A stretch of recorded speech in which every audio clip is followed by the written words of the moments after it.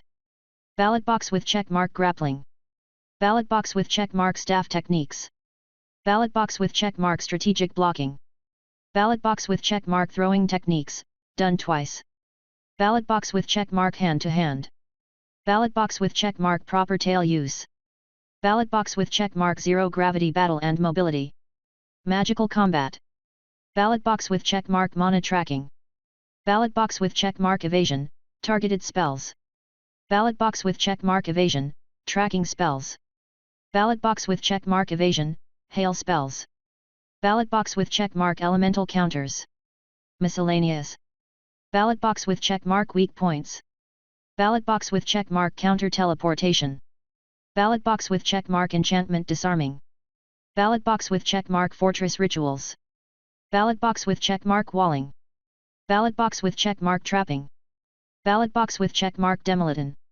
Ballot box with check mark basic of level 300 plus monsters. Ballot box with check mark stone economics. Ballot box with check mark trading basics and item valuation. Ballot box with check mark developing new spells crash course. Ballot box with check mark out of body spell casting. 3 million points gone just like that. These were definitely worth the price. Most of them, at least. I think I left the trading course more confused than when I got in. Best value was definitely the throwing class. I'm still shocked I can alter the bolt's trajectory so much without even modifying the spell. Should I go a third time? Maybe not. I can figure things out, I just need to practice. Maybe I'll go on the moon train where it won't harm anyone. Learning to mana jump was so fun too. Who knew you can do that? Not using any spell, just burning mana in a basic projectile propulsion formation to make yourself the projectile. So simple, and yet, I don't think I've ever seen anyone use this.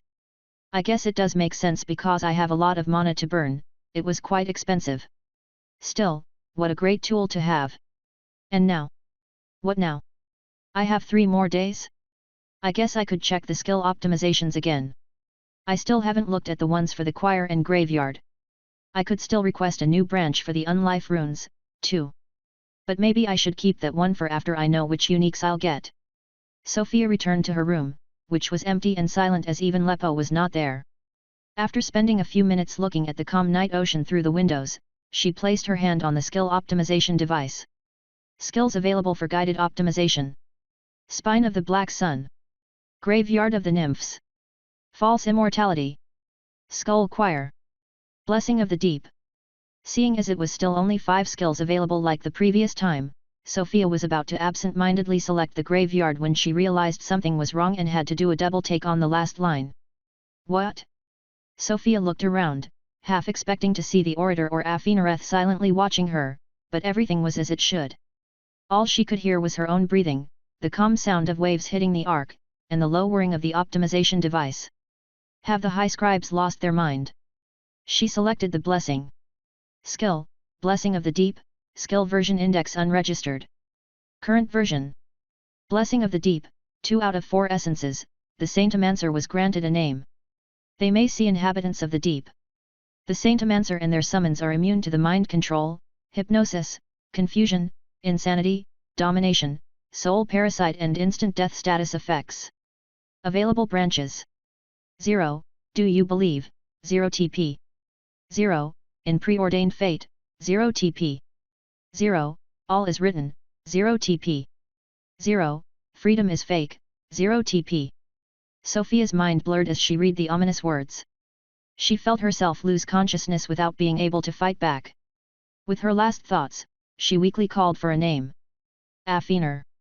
A cold hand on Sofia's face obscured her vision. Her previously sluggish thoughts were instantly reawakened, but her body was frozen still. While the hand kept covering her eyes, she heard the unknown voice of a man piercing the deafening silence, whispering in her ear. I was late again. Sorry, daughter. This is the enemy of all things. Forget its lies. My mark makes you free. For a few seconds, he stopped talking, before giving his final lines. You need not fight this battle. Do what your heart desires. The hand disappeared from Sofia's face, and time started to flow freely again. Chapter 685, Sofia, you are not helping your case. Before Sofia could even digest what had just happened to her, her eyes laid upon the same skill optimization prompt as before, but without the enemy of all things. Skill, Blessing of the Deep, Skill Version Index Unregistered. The freedom to fight back. Available options, mutually exclusive. Regulator's Obstination, you cannot lose consciousness. Annihilator's Defiance, you can create high randomness in places it should not exist. Orator's Innocence, attacks against you that you are not aware of cannot harm you. Inquisitor's Judgment, in battles that you did not initiate, your attacks bypass all immunities. You need not fight this battle, but here's a knife just in case the battle comes to you. I do like the other 3. But who am I to decline my father's goodwill? Blessing of the Deep has been optimized following branch judgment. Seriously though? The enemy of all things? And it's you saying that? What in the world can stand up to the lords? That same thing they were trying to escape before that orator mentioned in his message on the throne? At this rate the highest contributor to Looming's growth will be me. Sofia sat down on her bed and thought over the enemy's message and Afinareth's reaction as they watched the ocean. Perith silently appeared behind her, but he did not interrupt her thoughts. We are dealing with another lord or someone as strong as them. And it came to talk to me here of all places? It can't possibly be the voice from before. Someone capable of contending with the lords wouldn't have to stoop so low as to try to kick me out of the system. But maybe they are on the same side with that enemy of all things. Maybe scripture is too. Do you believe in preordained fate? All is written, freedom is fake. Afinareth says it's a lie, but he also says the mark is what makes me free. Does that mean everyone else is not free? That is a bit bleak. Wait, speaking of fate and the deep, didn't the Eterenians Pestle used to be from, who had the technology to make gateways leading to the deep, worship the great tapestry of fate? If I recall exactly, Aredes said they believed the universe moved inevitably toward a singular goal and they wanted to accelerate it. If the tapestry truly predicts the end goal of everything, it might be fair to say everything is written. Fate. Is the enemy of all things fate itself? A lord of destiny? Why would it send me that message though? I was losing consciousness, but perhaps it wasn't even an attack, just the effects of being near a lord? If Aphinaretha's mark is what makes me free, then perhaps I've gone astray from any supposed fate. If my destiny was to already be dead, which I probably would be if not for the mark, I could imagine that the influence of the Lord of Destiny itself would kill me. But if the goal was to kill me, it probably could have done so easier, no? Then, was it just trying to make me distrust the Lords and the freedom I have been given? Maybe it's just mad that I escaped my fate? I need not fight this battle. That clearly implies that I can fight it. Right? The freedom to fight back. Well, I doubt there is anything I can do right now. If even the Ascended fear the Lords, what is a weakling like me supposed to do? The enemy of all things. Sofia repeated in her head. I am way out of my depth. A large skeletal hand gave Sofia a pat on the shoulder. She grabbed it with both hands before it could be pulled back. You also have the freedom to leave, you know? Will you keep following me even if the enemy is fate itself? That's a dumb question, Sofia. Bookie exclaimed as he barged into the room, slamming the door open. Sofia laughed. She did feel dumb. These were the companions who had followed her even against her own will when she called out the Annihilator's name. I guess you're right. Sorry. And thanks. Since you're both here, want to play another round of that board game? I play the Mad King this time. Bookie immediately cried out, running to fetch the game from behind Lepo's empty stall. After spending all night playing games, and with Parith winning every single round even after Pestle and Crowy joined in, the skeletons left the room again in search for the remaining hidden shops. It seemed they had a lot of fun just exploring the Ark. Sofia, for her part, decided to check out the skill optimizations again. It should go better this time. Her hand froze right above the machine for an instant, but she ended up activating it, shaking off the encumbering thoughts about fate. Skills available for guided optimization. Spine of the Black Sun. Graveyard of the Nymphs. False Immortality. Skull Choir. Let's see the choir first. Skill, Skull Choir, Skill Version Index SKSKLLC 1.0. Current version. Skull Choir, Level 295 invokes the Skull Choir array formation to attack and blow away your targets. The skulls of the Skull Choir are counted as a single skeleton. The choir may only move in predetermined resizable array formations, will follow the user and attack autonomously unless manually controlled. The choir may use a different type of attack depending on the type of skull used as a model. Models will be consumed and permanently added as an available skull type. If no skull model is selected, the default type is human, sonic attacks. You can invoke a choir of at most 69 skulls, 10 plus skill level /5, rounded down.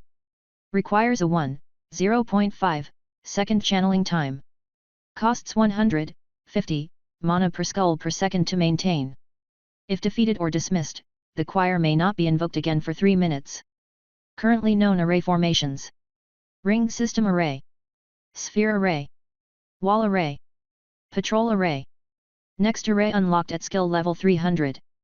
Stored skulls. Human. Sandworm. Boar. Sir Hellion. Destroyer. Bloodlight Echo. A bunch of useless ones I never use. Available branches, same version lettered upgrades are mutually exclusive. 1.1a, all skulls can now move freely, but the skull's health is halved, 10,000 TP. 1.1b, you may only keep one permanent array formation and forget the others, but the skull's health is tripled, 10,000 TP. 1.1c, the skulls now all die in one hit regardless of damage received, but the choir no longer has a cooldown, 10,000 TP. Experimental 3, the choir becomes a quintet. You may now only summon up to 5 skulls at once, and you may only store up to 5 skull types, but they are incomparably stronger and more resilient, 10,000 TP. Request new branch, 500,000 TP base fee * plus branch cost. * fee refunded if completion of request is impossible. A quintet? The limitations are pretty heavy. This certainly limits the multicasting shenanigans I can pull with the Bloodlight Echoes. But incomparably stronger? You have me interested. Hey, Mr. Scribe, if we pick this and it turns out to be shit, do you think we can manually revert the skill? It might take a few days and leave some scars, but it should be possible. So maybe a small slot space loss? That would be pretty annoying. Still, incomparably is quite a strong word. And it's a fact that currently the choir is a bit weak unless I use it to copy my own spells. I could even take 1.1b first to make them extra tough. Keeping a single array is pretty bad, but it doesn't matter for both the echoes and the destroyers, so let's do it. You have spent 10,000 tournament points. You have spent 10,000 tournament points. Skull Choir has been optimized following path 1.01.1b exp3. Current balance, 248 113 126 points. So let's see. I dismiss the boar skull and all the useless ones. And I keep the ring array. Oh man, they went up from 50 mana per skull per second to 5,000? I mean, I'll be able to afford keeping the 5 of them up easily right after the trial, but right now that makes me a bit weaker.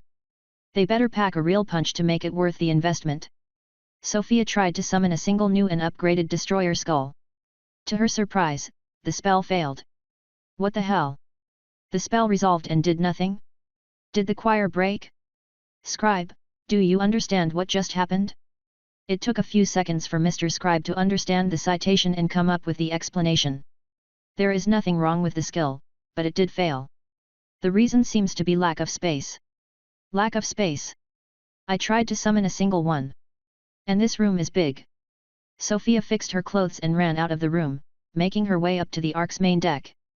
Izarad's group was there, grilling sausage over a bonfire under the stars, but Sofia barely even noticed them. She took some distance and used the skill again. It had failed the first time, so the cooldown was still up. She summoned a destroyer's skull. It was as large and imposing as the real thing. Sofia silently laughed to herself. I can summon 5 of those. Chapter 686, 3 dots make a long line. Some way or another, Sofia ended up grilling sausage over the fire with Izarad's group. So, yeah, that is really oversimplifying things, but basically I am preparing to kill a god, Sofia said, flipping the sausage over the fire. Well damn, the man in full mithril armor said from under his helmet, we should count ourselves lucky that our patron god has been nothing but good to us. Our Saintess is pretty happy with her position too. Right, my turn to ask questions now. From what you're saying, you 4 were all summoned by the same Saintess? Which god is that? Progress, Izarad answered, his previous saint died fighting the Phagiad, now he is raising us and his new Saintess, hoping that we will be ready to help during the next invasion. And you're all fine with that? I know some heroes are resentful to even get summoned here in the first place. We are all just happy to be alive, the gorilla beastman explained. Izarad here got summoned just as some giant sea monster from his world attacked his city. I fainted as I bled out after a work accident and woke up in this world, and our 2 human friends here were both terminally ill with the same sickness, if you can believe it. We were all given a second chance by being summoned here, so we want to repay that. It's not like we're forced either, the short human blonde girl added. I see, I see. The same sickness, you say? That's quite the coincidence. Just by curiosity, how would you describe that disease? Would you say your body was like eating itself from the inside? You know about it, the armored man cried out, leaning in Sofia's direction. Interesting. I have a human hero friend who went through the same thing, Sofia said, remembering Everly's story. She didn't go into details, but that is how she described it. Quite the coincidence, as you say, the man said.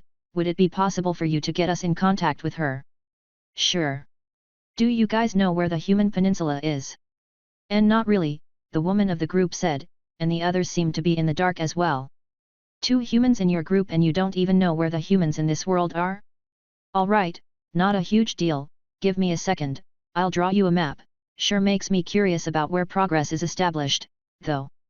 Sofia summoned a bone slate and started sketching the approximate shape of the area of the world she knew relatively well, including the Exidian Empire, Elven Capital, Human Continent and Beastman Continent. There, I placed the main landmarks. The Red Sand Desert should be pretty easy to find, and you just need to go south from there. Just be careful not to enter the Leviathan's territory, which is this entire zone right there. When you enter the human kingdoms proper. Let me draw another map, actually. Sofia quickly drew a more detailed map of the human peninsula only. Alright, so this is a contaminated zone, you'd do well to avoid that place. This is where scripture is, same thing, stay away. I'm right there, next to the spirit forest. Don't enter the forest either, there are level 400 spirits in there and they are pretty aggressive. Just come to me and I can try to arrange the meeting.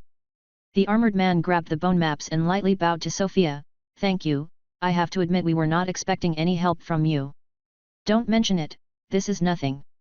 And I feel a bit bad for making your trial harder just by being here, honestly, so. You don't need to feel bad, Iserid interjected, we rushed into this with little training, to begin with. It's annoying but what is done is done. I am hoping I will get to seriously duel you by the end, though. Is that so? Why did you not come fight me for the thrones, then? I would have liked nothing more. Iserid said, but we are a team, I have to think about that first. Even during the solo events.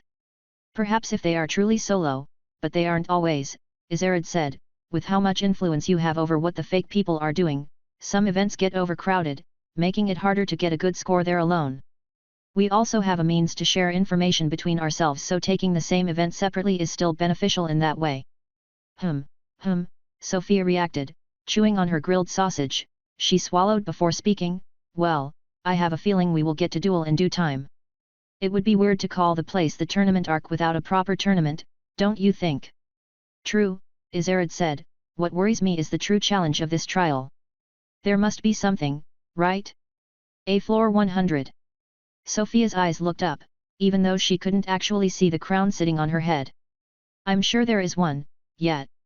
Though we could argue the Slumbering God event was pretty up there. I saw you got historic 7th. Pretty good. You say that while you ranked first. Iserid asked back, I'm not gonna say anything but can you explain how your time was no? Oh, very simple, that's because I killed the god so I couldn't die to have a timer. The following silence gave Sofia the feeling that she was probably not going to encounter Iserid's group in the coming events as well. When the next event rolled around, Sofia's group was ready in room 1. As expected, another group event, Morn noted, which one do we pick? 6th wave, group trials. Your group must vote for a group event to participate in. The most votes wins, in case of a tie, your group will be randomly signed up for one of the tied results. Available 6th wave events. Defend the ship, Dreams of a Sky Merchant. Track record, Hot Summer Days. Turn-based battles, Tactical team fighting. Event, Defend the ship, Dreams of a Sky Merchant. Your mercenary band has been recruited to defend a fleet of flying merchant ships from a continent to another, but other mercenaries are also on the job, and the merchant's money is limited. Who can make the highest contribution and receive the better pay? Will the fleet even reach their destination at all? It's all up to you. TVT enabled. Event, Track record, Hot Summer Days. You have been invited to compete in the most basic of competitions, under the blazing sun, enjoy a full day of mixed sports events. Wait, the main judge is a kleptra. This competition might not be so basic after all. Time to go all out, push it to the limit. Event, Turn-based battles, Tactical team fighting. A new form of entertainment is all the rage in the Toire Kingdom. Groups of 4 people take turns attacking and defending. In which order should you fight? Which skill to use first? Can you really waste your cooldown now or should you wait for the other team to blow their signature skills first? Use your brains to the fullest in these tactical TVT battles. It's as Sofia said, coolly commented, we need as much fighting as we can get to awaken the hearts. So the weird turn-based event? Morn asked. I'm not sure, Sofia said, this might not be the best. Since it seems we only get to battle other triales in this one, if no one else picks it and we end up alone like I did with the thrones. It will be an easy win for sure but we will make no awakening progress. The merchant thing sounds like we would mainly fight against monsters so it could be a safer choice. I agree, Cooley said, but I have to say flight is not my strong suit, so a full event in the sky. Not to mention the defense part of the event, I assume we will truly have to defend the merchant fleet, our skill sets are not the most appropriate for that. You wouldn't happen to have a shield mage skeleton? Morn asked Bookie who was silently sitting on Sofia's bed petting Crowie's skull. Bookie reacted, surprised that he was included in the conversation at all, not really? We have a high priest skeleton with a shield spell but most of the skeletons are more focused on attack, he said, sounding slightly embarrassed. What bothers me also is that nothing on there says the other trial takers are forbidden from attacking the merchant fleet themselves to sabotage our trial, Cooley continued. Fair point, Sofia conceded, but what then, that only leaves us with the event with no apparent fighting. I wouldn't worry too much about that actually, Morn said, it mentions the judge is a kleptra. I really struggle to imagine an event run by one of those things not ending in a bloodbath one way or another. Are the kleptras all really that bad? Sofia asked with a raised eyebrow. The one Shaoli met didn't seem too bad. They are pretty bad, yeah, Morn said, I've not interacted with them much, but since Sun brings me to social events sometimes, I have seen them on occasion. They have a tendency to very easily resort to violence. To put it lightly. I don't know what the sports will be, but it would truly surprise me if it was anything normal. Alright, well. I guess we might have to try that, Sofia said, tough choice this time. Chapter 687, Kleptra Game. After the group voted on the event they wanted to participate in, Sofia was teleported to a tiny room with white tiled walls and floors with an horizontal blue line as the only touch of color. The room also had an open locker, a coat hanger, a bench made of a strange smooth white material, and a large metal shelf with an outfit in many sizes. There was a single way out of the room, a blue door with a sign on it, please get dressed, leave your personal effect in the locker. We were separated. I don't even feel Paratha's presence. Sofia was in her battle garments she usually wore under her armor, simple form-fitting clothes with multiple durability enchantments. All of her items were gone, from the admin key to her storage ring, the only things still on her were Afineretha's glove, Bookie's book form latched to her waist, and for some reason also Victory's crown. Need to get dressed first, hey. No need to pick a colored belt this time? Let's see. Sofia grabbed the outfit marked female 195 cm and almost started undressing when she stopped herself. Wait. Live spectator count, Sofia Afinereth, 0, offline. Oh alright. Had me scared for a second there. Her privacy ensured, Sofia put on the clothing for the event, a large white t-shirt and blue shorts. Interesting outfit. I've never seen stretchy cloth like that, is that some kind of special silk? Still though, I'm going to need to move around in that. It's compressing my chest so much I think if I flex it's going to rip.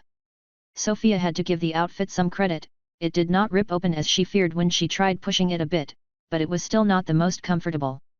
She ended up discarding it and picking the outfit 3 sizes above labeled female 210 cm, she was swimming in the blue shorts that almost reached her knees but at least the shirt felt comfortable. She thought about changing back to the other shorts which might look better, but it would not hinder her either way so she kept the larger ones. Lastly the outfit was complemented by strange white squishy shoes that closed by themselves. Finally dressed, Sofia got Bookie and Pestle out. Time to get dressed. Here your outfit Bookie. For me. What, you don't want to participate? And no, I want to. Bookie said, but I'm not good at sports. Then you don't have to participate, just be here and hold your book form for me so that I don't have to carry it around. I can do that. Great. And Pestle, what are you doing? The invisible fairy was currently buried in the 195 cm sized outfit Sofia had left on the bench, frantically moving around like a clothing ghost, with sounds of cloth tearing echoing in the tiny room. Dress. Pestle answered as she emerged from the t-shirt, her invisibility cancelled, and her tiny middenacid bones wrapped in layers of ripped blue fabric from the shorts. Somehow she had made herself something resembling a crudely cut ball gown out of the shorts. Whoa, I'm impressed you made that in so little time, but there are outfits in your size here, you know. Not dress.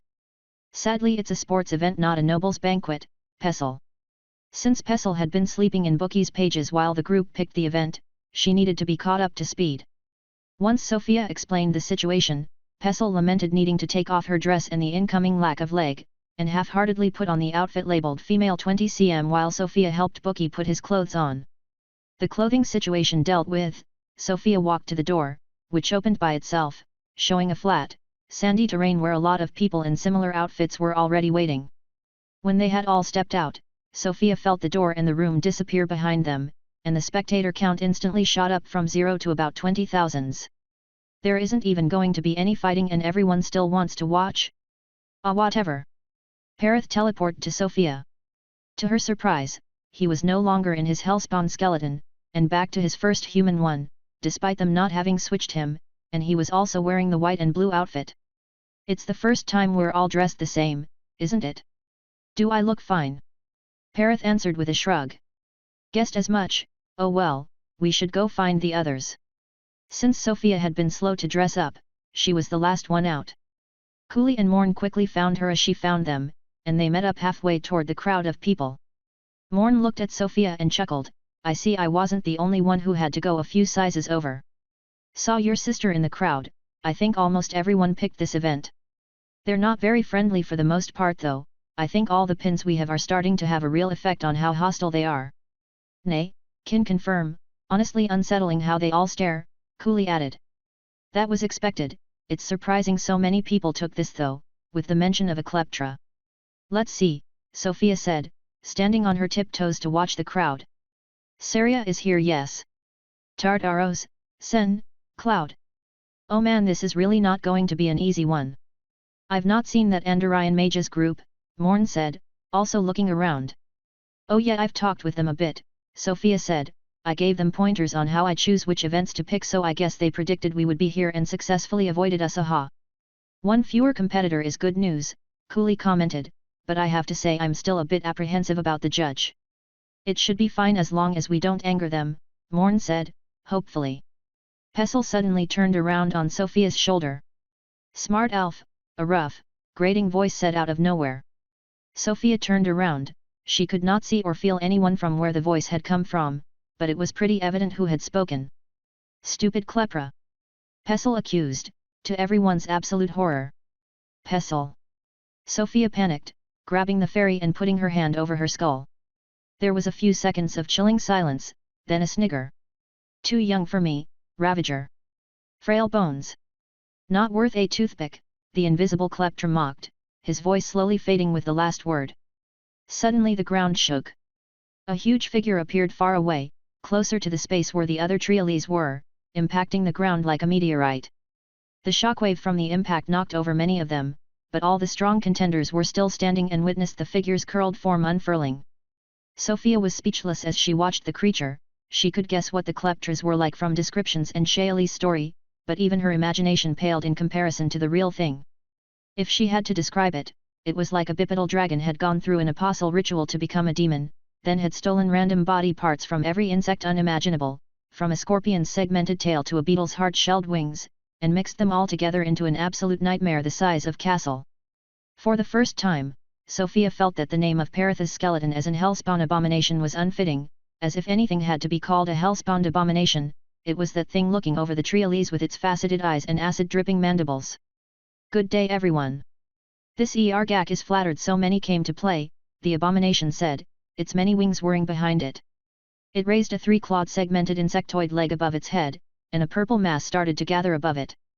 Everyone instantly felt heavier, it was as if gravity had been magnified 100 times, and the people who were flying or hovering above the ground were instantly slammed down against the dusty sandy terrain, even Pestle's tiny body crumpled up on Sofia's shoulder.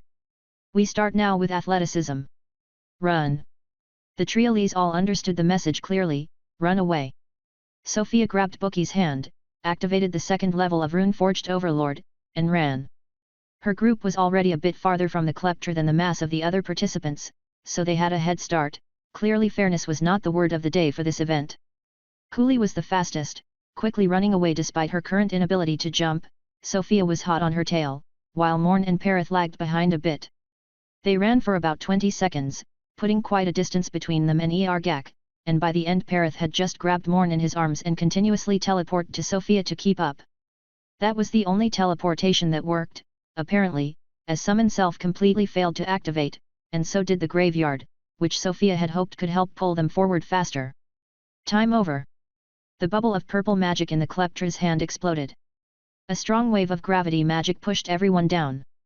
Sofia and her group were mostly safe, their shoes sinking into the ground, their bones grinding against each other. But the closest people were to Ergak, the stronger the gravity affecting them was. For about a third of the people, who had not managed to run far enough, the event was already over. Remained of them only gruesome blood splatters on the ground. Ergak erupted in a burst of sinister laughter, like this was the funniest sight he had ever been given the opportunity to witness. In the corner of Sofia's vision appeared a tiny system window, finally given a hint on how the scores for event would work. Eternal lights, times survived, 4. Chapter 688, No Chairs. Now. I know. Let's make a circle. Without warning, everyone was teleported far away, into a wide circular formation around Ergak. They were suddenly tens of kilometers away from the Kleptra, except for Perith who was left behind alone. Oh ho! Rare immunity. Fine, you stay out of this one, the Kleptra announced, an insect leg pointed at Perith. Eternal lights, times survived, 5. Nice, I guess? Sofia looked at her two closest neighbors, which were people she'd never even seen before. They were spaced about 50 meters away from each other.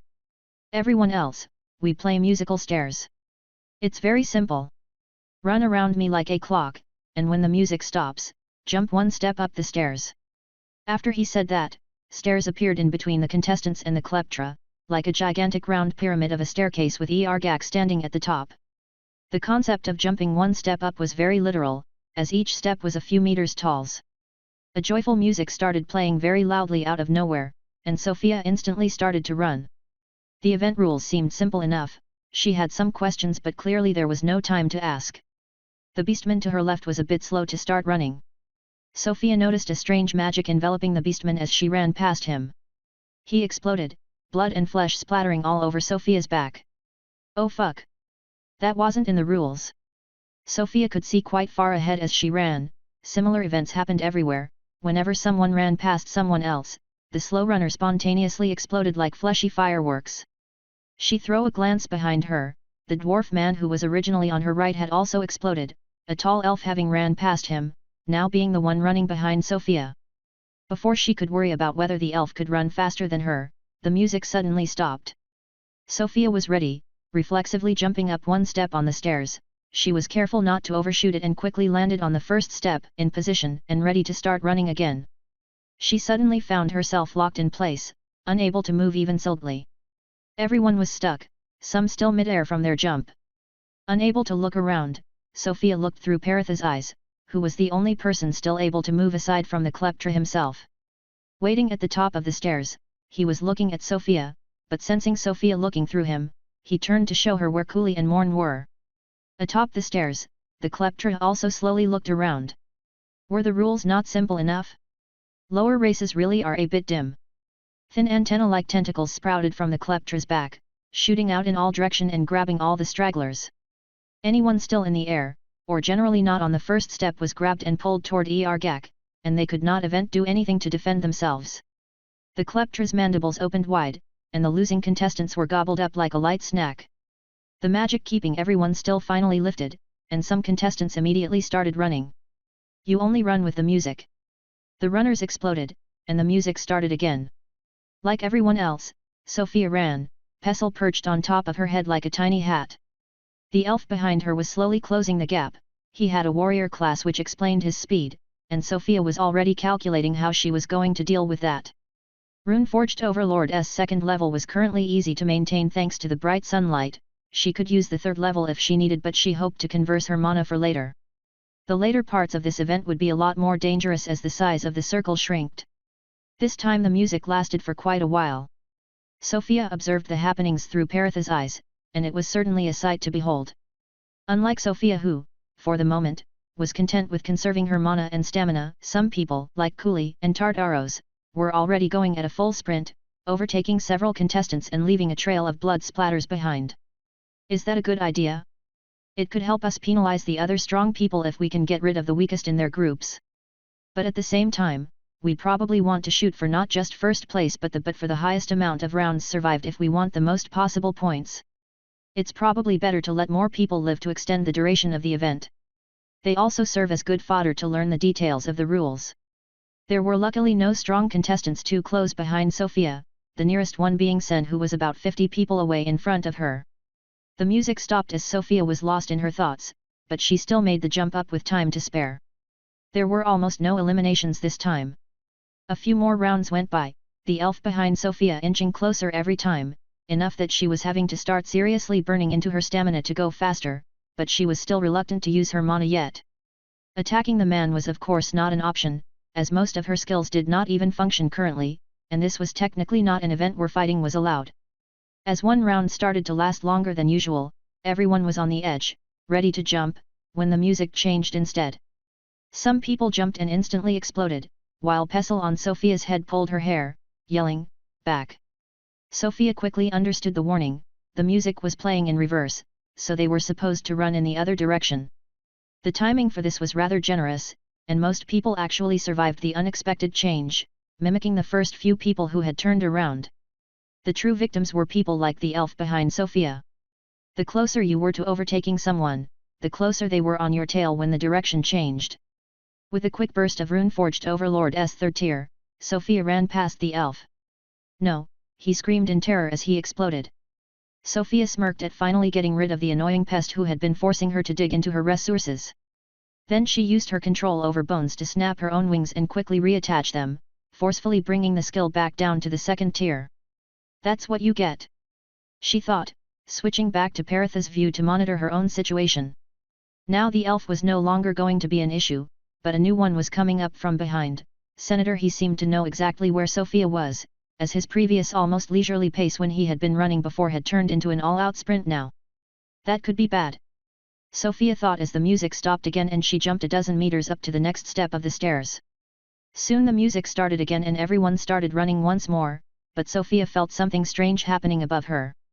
Looking through Paritha's vision again, she saw the next step of the stairs warp, with what looked like insect claws and stingers sprouting out of the floor. An obstacle course? The music stopped, making this round the fastest so far, and everyone jumped up, with the music starting back up almost instantly. Now everyone had to run while avoiding the unpleasant fate of getting impaled on giant stingers. And Sofia could already see the next step getting worse, with tentacle-like things ending with similar stringers swaying around. At the same time, Sen kept getting closer, only a dozen people now separating him and Sofia. "You really want to do this?" Sofia kept her pace, letting Sen slowly draw close. Whenever they had to jump up a step, the obstacles become more numerous, slowing them down a bit, which helped Sofia maintain some distance. When there were only 5 steps left, the music changed again, and Sofia quickly turned around. Only 6 people separated her from Sen. With rune-forged Overlord's third tier she ran past one of them, before the music reversed again. Now the music kept changing at random intervals, making all the contestant running back and forth. The number of people between Sofia and Sen dwindled from 5 to 0, and they were now playing a dangerous game. Trying to overtake someone now was taking a huge risk as the music could reverse anytime, so they constantly had to evaluate whether to get closer or to slow down and take some distance. Clearly, Sen was not entirely confident that he could get Sofia without putting himself in danger. They went back and forth a few times without either of them taking the final plunge, and eventually, they ended up on the second to last step, a mere 2 meters apart from each other, Sofia right behind Sen. The music reversed again, and Sen suddenly accelerated.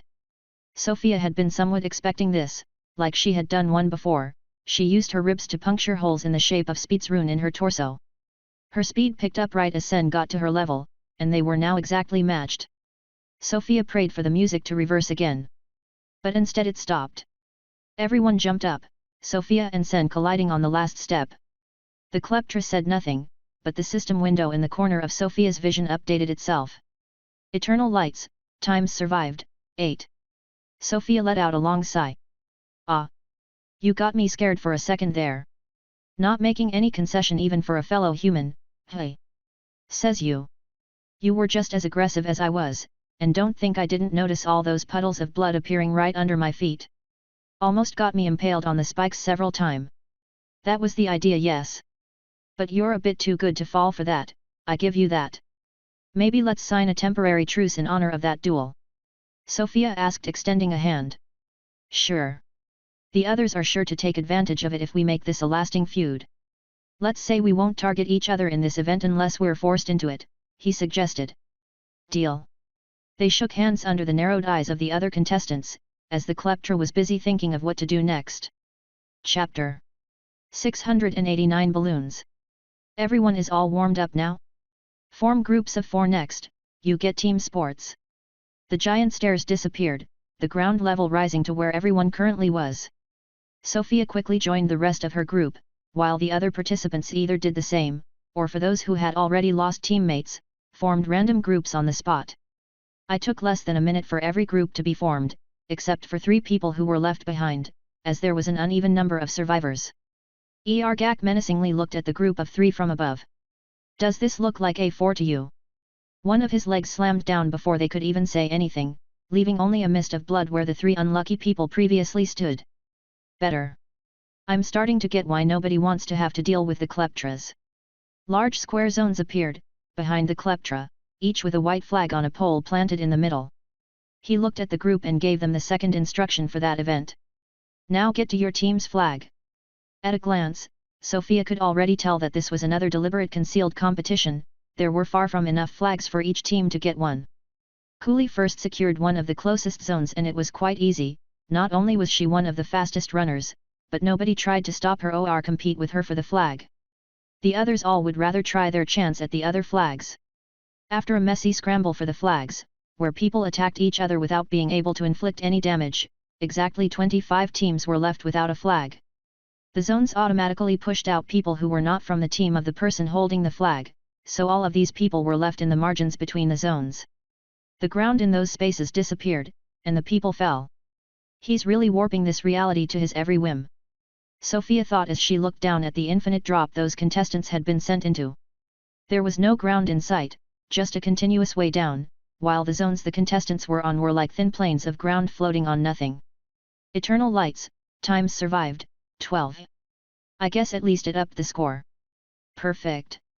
Now, give the flag to whoever you chose for the strength test. Choose wisely, Ergak announced with a sinister laugh. Should I? Morn asked. I'm guessing we all get a different test. We could all take this one, Cooley said, it's more about who we want to keep for later. Parith cut the negotiations short, holding out a hand to take the flag from Cooley. Cooley nodded and gave it to him. Are you sure, Parith, in that skeleton? Sofia asked. Parith nodded, displaying his health bar. Health, 65 709 559/65 709 559. Oh wait, you still have the Hellspawn skeleton stats. You also show as Ed in my status. Hey, I didn't even notice. Yeah, you're by far our best choice for this then. We're counting on you, Cooley told him. Everyone has chosen, let the strength test begin. Sofia, Cooley and Morn suddenly found themselves unable to move at all. What now? At first nothing else happened, and the flag holders looked around, trying to understand what they needed to do. The sun, high in the sky, was not moving, but long shadows started looming over the team's zones. Parith looked up, a giant block of strange blue sky, the size of the entire zone, was falling straight down from above. You may want to use both hands, the kleptra suggested to everyone with a cackle. Parith activated the sanctified grounds, took position with his hands up at the center of the zone to catch the falling sky, and dropped the flag. The giant block fell, and Parith held it up like a skeletal pillar, his bones grinding together under the weight. Everywhere in Sofia's field of view, groups were not that successful. Many were just not strong enough to catch the falling sky, and got crushed with their entire groups. The groups then regained their ability to move, but the people holding the sky had to stay in position. Sofia looked up at the thing Parith was holding right above their heads. Feels like a block of straight-up mana painted in the color of the sky. It doesn't seem to be moving to the sides at all, just pushing straight down. Probably not worth it to put up bone support pillars, they'd just get crushed if Parith fails to hold the thing up anyway. Eternal lights, times survived, 16. Nice. There was no time to really discuss anything or even ask Parith if he needed help, as Ergak moved on to the next thing right away. Now pick up the flag for the multitasking test. I'm up, Morn declared right away, picking up the flag. I could have performed well there too, but she might arguably be the best pick considering how many of her flying swords she can control individually at once. Sofia and Cooley were frozen again as the multitasking test started without a warning. A loud buzzing came from below, and it was not long before Sofia understood where it came from. She could feel the monsters' mana as they flew up. It was an entire swarm of dog-sized flying monsters. Even without her items, Morn invoked a flurry of mana swords and got ready. The giant's insects soon came into view, looking like ugly flies with a stinger and 2 pincer claws. The ones around Sofia's group all had the same target, Parith. Morn's swords zipped through the air, impaling the insects and cutting them in halves. They were relatively weak, it seemed, all dying in one strike, but there were many, coming from the 4 directions. They target the people holding the sky blocks. If a single person fails at their task, everyone fails. Though I guess in our case even if they managed to reach Perith it would likely be fine. I can't see these things getting past his defenses, not in a million years. Next, pick up the flag and bring it to the top for the balance test. Sofia and Cooley exchanged a glance, nodded at each other without a word, and Cooley grabbed the flag. She weaved her way through the incoming insects and left the zone, climbing up the side of the block of sky. Good. Slot the flag in the hole and jump on it. You have 5 seconds. Sofia couldn't see what Cooley was doing, but she immediately felt a change, as the ground started to wobble slightly. In fact, every other zone started to wobble, and in the distance, one of the zones and its block of fake sky toppled over, sending its team plummeting down. They need to balance on top of that tiny flagpole, and that's what makes the entire zone stable or not. A long 30 seconds later, with a few of the other zones collapsing, Sofia's group was doing well. Cooley was stable, won the flag, so the movements of the ground were very minimal. Perith was still holding up without much trouble, and Morn's dozens of flying swords flawlessly defended against the continuous assault of the giant flies despite it gradually increasing in intensity. My turn? And now? The last task. Perception.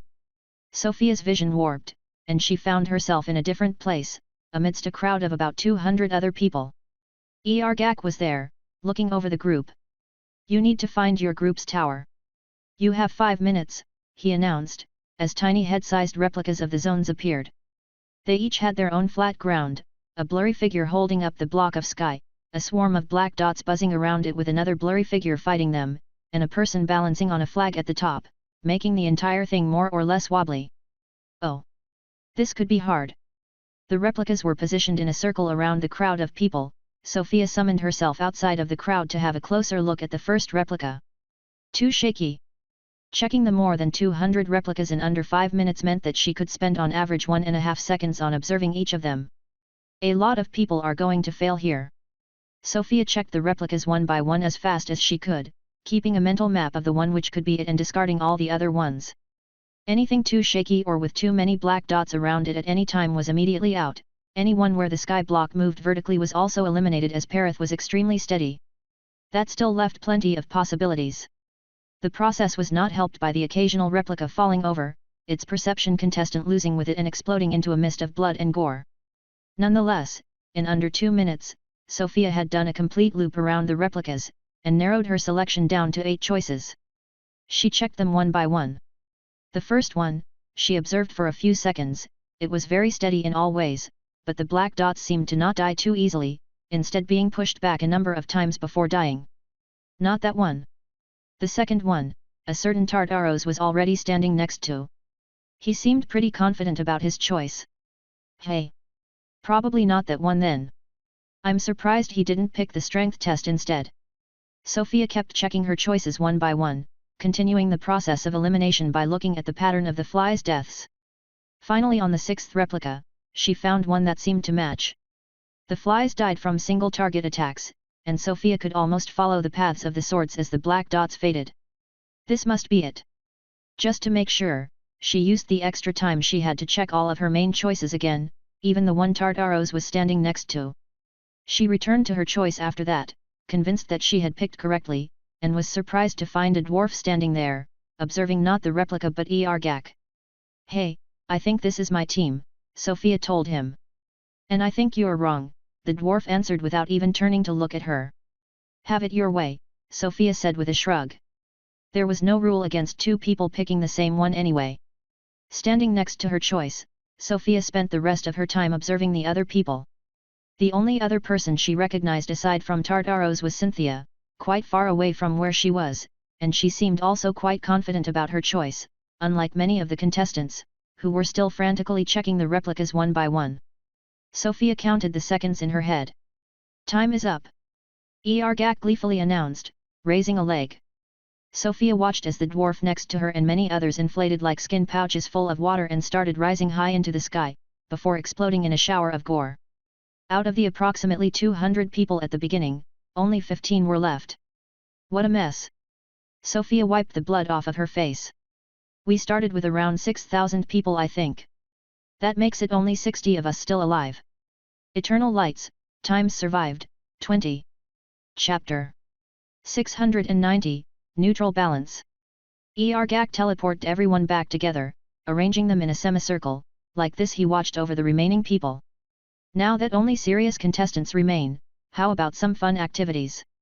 Nobody spoke as they all stared at the kleptra. Let me see. There. Moon. In front of the group, Ergak had summoned a stone statue of Moon's humanoid form with her strange flat face, her eyes covered by a blindfold. One of her arms was behind her back while the other held a weighing scale. This will make thing fun. This statue of Moon likes good thoughts. Be careful from now on. No bad thoughts. No bad thoughts? What's a bad thought? What's a good thought? I'm going to win, good thought? Slowly Moon's statue rotated, its stone base scraping against the ground, until it faced one of the contestants to Sofia's right. Does this guy have bad thoughts? Maybe I should just stop thinking? One of the plates of the scale started to fall, as if weighed down by the man's thoughts. The form of the statue flickered. With a crunchy noise, the head of the man to Sofia's right caved in, brain matter and blood flowing out of the crushed skull. Aha! One fewer contestant, yay! The base of the statue's scale was painted in blood. What had happened was pretty obvious, and it had gone too fast for Sofia to even notice anything other than a quick flicker of the statue. Bad thoughts are bad, Ergak said, disapprovingly shaking his disturbing head. I will go prepare the next event. Stay right there, he announced before disappearing. I see. The statue spun more, it faced Sen. Sen's expression remained neutral. The statue faced his way for a few seconds, before turning toward another contestant. That contestant flinched when the statue stopped looking their way. The scale the statue held moved. That must have been a bad thought. More blood covered the base of the scale. Did Sen willingly draw the statue's attention before? That might be a smart way to see how much bad thought you can afford to think and what even counts as that in the first place. A dangerous gamble, but it looks like it paid off. Good for him. If that person flinching got killed, maybe they internally cursed at the having drawn the statue's attention? What a strange statue. Sofia intently stared at the statue. So criticizing the statue itself is not bad. Unless strange is not strong enough to be bad. I have a theory but I don't want to be like Senator since nobody is speaking. Sofia loudly cleared her throat, grabbing everyone's attention. You can give up now. All of you, she said out loud, doing her best to sound as haughty and disdainful as possible. You already know I'm better. My team is the strongest. I've even defeated the Saint of Strength. We will win. You have no chance. You can just give up already. The statue did not even take the time to rotate. 3 contestants died. Whoa! 3 of them. I never knew I was this proficient at inducing bad thoughts. So if I understand the rules correctly, we just need to put a positive spin to everything we think. Pretty damn easy. I will redeem my honor, in due time, Tartaros commented after glancing at the dead contestants, one of which had been his teammate. It was a good fight, Sofia commented. What did you think of it? A learning experience, he answered without saying more. Will you fight me next? Saria asked, looking at Tartaros. As she did, she walked out of the spot she had been initially teleported to. She was the first to do so. Right, no reason to stay in place. After the initial tension had passed, and now that it was clear that they could move and speak without anything happening, the tense standoff between the statue and the contestants was basically over. Groups formed, and started happily discussing either the trial in general or the current event. As long as nobody thought bad thoughts, the statue was only that. Ergak came back some 30 minutes later, absolutely shocked by the sight he discovered. The empty space in front of the statue was now occupied by bone tables, where the contestants were playing with bone dice and cards. There were 50 people left of the original 60. Everyone heard a series of loud bangs as the statue disappeared. It repeatedly bashed its scale on top of Ergak's head, to no avail. Thinking negative thoughts, boss? Saria asked the kleptra, looking up from her hand of cards. What is the meaning of this? You play without me, he said, an insectoid arm grabbing and crushing the statue to dust. Unforgivable. You will not get any explanations on the rules from now on. Suffer. The ground disappeared, and everyone started falling, except for Ergak and Sofia. She had actually been sitting on the air with Dodge, me, so the removal of the ground and her chair was of no matter to her. she watched the others fall down toward a sea of white clouds far below. Gak stared at her. "Don't mind me, I will follow," Sofia said, deactivating her ability. Without warning, the kleptra struck. Pestle just barely managed to react, disappearing into the bone storage, but Sofia was too slow. Her physical form was pulverized, VPPV barely saving her, leaving her form as nothing but a glowing mass of blood light around a floating mana heart. "Don't come, Parath. A bit of an unfair end, but we knew it was a possibility. Just focus on scoring, you three can get first place without me." Pestle came out again, no longer wearing the sports clothes as they couldn't enter the painted halls. She caught Bookie's book form before it could fall too far from Sofia. Currently unable to fly due to the event's restrictions, she entered the painted halls again right before she was too far from Sofia and exited again, reappearing near Sofia's mana heart and latching onto it. "Klepra stupid and dumb," she fumed, pointing a finger at Gak, "dumb and stupid." Pestle. The fairy's provocation was sure to make the situation worse, Sofia thought, but surprisingly, the kleptra did not react. In fact, it seemed like his attention was held by something else. Since Sofia was now solely relying on her mana senses to observe her surroundings, she noticed something she had missed before, a weirdly stable rectangular zone of mana in front of Gak's head. Is this what he's focused on? A system window maybe? It's all blurry. Maybe. Sofia froze time in the toy box, everything revealing its true nature as a simulation made entirely of mana. She observed the rectangle under this form, discovering that it was not the only one. In fact, several such rectangles were everywhere around Gak. System windows meant to manage the trial. Oh whoa! He just has toggles? No fly. No ground. Skybox. Flood. Kleb. Would be funny if I could interact with those. But that seems unlikely. What does the one in front of his face say? Sofia had to focus to read the words, looking at them from behind and at a weird angle. Vort says, "Bohogak. You suck. You suck. You ruin the show." Mer says, "Lame." Atek says, "Kill." Zot says, "Fairy is Raiianiet. Gak case to you upid. No luov." Arch says, -100 respect. Zgat says, "Too impulsive for the job, as usual." Axpeha says, "We are disappointed." Zgat? That's the Seraph. Is that Cynthia's chat but with Kleptron viewers? The Kleptras sound strangely reasonable. It looks like they also think it was unfair. I'm not quite dead yet, though. I also have the runes, even if it's dubious whether they would activate here. ERS and Rs and X. Is the first part of their name some kind of family name? No, Grandma said they don't really do family. Social rank, maybe? They're supposed to have royalty. Either way, good to know that I have a relatively good standing with them, I guess? Better than the other way around.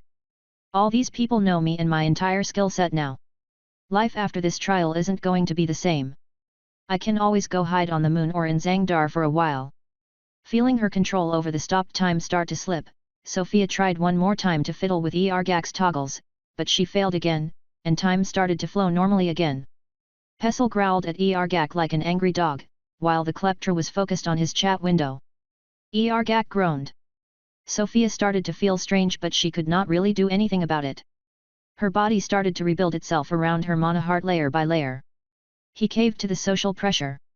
Pestle seemed to try to say something, but she could no longer make a sound for some reason, so she just returned to the painted halls to let Sofia's body reform. As soon as her bones were healed, Sofia summoned her bone armor to avoid appearing naked, as her sport clothes had been obliterated by Gak's strike.